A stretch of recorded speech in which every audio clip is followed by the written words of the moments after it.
Magandang araw po sa inyong lahat. Ngayon ay kakausapin namin sina Binibining Novenario. Tukunin ang opinion nila tungkol sa bagong sistema ng edukasyon.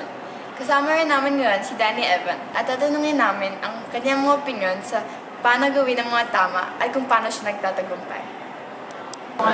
Magandang umaga. Ito ay si Binibining Melissa Novenario, isang guro sa asignaturang Ingles.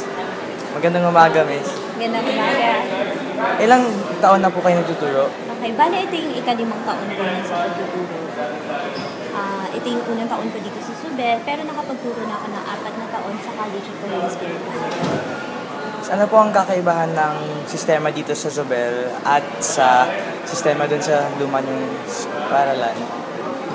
Kung ang pag-uusapan ay yung curricula, wala naman silang pinagkaiba kasi dun sa dati kong school, sinusunod na rin namin ay yung K-12 curriculum.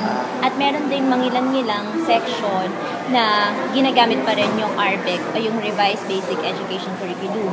Dito sa Zobel, ganun din naman.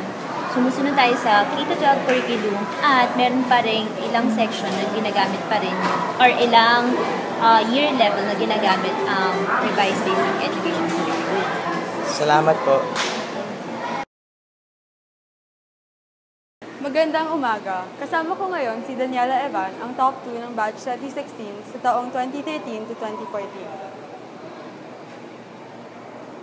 Ano ang iyong mga extracurriculars?